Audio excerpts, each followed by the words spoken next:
आदाब, मेरा नाम डॉक्टर सुवर्चला है। मैं जीवा फर्टिलिटी सेंटर्स में साइंटिफिक डायरेक्टर हूँ। इनफर्टिलिटी के शिकार जब कपल आते हैं, अब महिलाओं के टेस्ट तो बहुत होते हैं, पुरुषों में भी सीमन एनालिसिस किया जाता है। जब इस सीमन एनालिसिस में काउंट, मोटिलिटी, मॉर्फोलॉजी स्टैंडर्ड का नहीं लगता है, यानी कि वर्ल्ड हेल्थ ऑर्गेनाइजेशन के मुताबिक जितना होना चाहिए अगर नहीं होता है, तब सप्लीमेंट्स भी दिए जाते हैं, यानी कि टैबलेट्स के द्वारा भी ठीक किया जाता है। मगर ये जान लीजिए कि सप्लीमेंट्स हमेशा काम नहीं करते और ये वैल्यूज की जो मात्रा है उसे ध्यान में रखना बहुत जरूरी होता है। अगर काउंट, मोटिलिटी, मॉर्फोलॉजी बहुत कम है तो सप्लीमेंट्स ज्यादा दिन नहीं दिए जाते। जैसे कि अगर काउंट 5 मिलियन से कम है, 10 मिलियन से कम है, मोटिलिटी बिल्कुल नहीं है, मॉर्फोलॉजी यानी कि आकार बिल्कुल ठीक नहीं है, तो इन सप्लीमेंट्स का कोई ज्यादा असर दिखता नहीं है। और अगर अजूस्पर्मिया यानी कि स्पर्म्स बिल्कुल नहीं है तो ज्यादा से ज्यादा 2 या 3 महीने इन सप्लीमेंट्स को लेना चाहिए। इसके बाद आपको अदर ट्रीटमेंट ऑप्शंस देखने चाहिए। ये सप्लीमेंट्स बेसिकली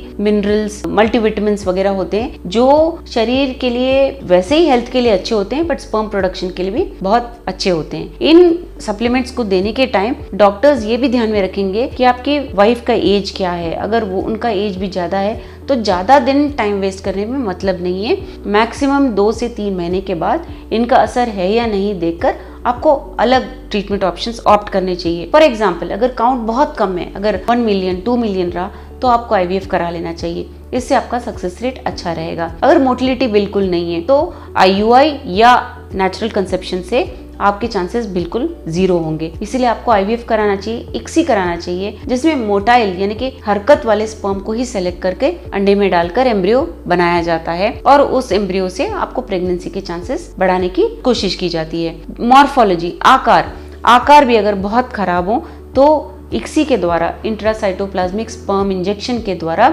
उसे बहुत ज्यादा मैग्नीफाई करके 6000 टाइम्स मैग्नीफाई किया जाता है और सबसे अच्छे स्पर्म को सेलेक्ट करके अंडे में डालकर एम्ब्रियो बनाया जाता है। इसीलिए ये सब बहुत ज़रूरी हैं, बहुत महत्व रखते हैं जब सीमन एनालिसिस कराते हैं, और ये सारे फैक्टर्स को ध्यान में रखते हुए आपको ट्रीटमेंट ऑप्शंस दिए जाएंगे, ना केवल सप्लीमेंट्स। इसके बारे में अगर आपको और जानकारी चाहिए, अवश्य स्क्रीन पे दिए हुए नंबर्स पे फोन करके जीवा फर्टिलिटी आइए। Thank you. हमने इस वीडियो बनाने के लिए बहुत मुशक्कत की है। मेहरबानी करके हमें लाइक और सब्सक्राइब जरूर कीजिएगा। शुक्रिया।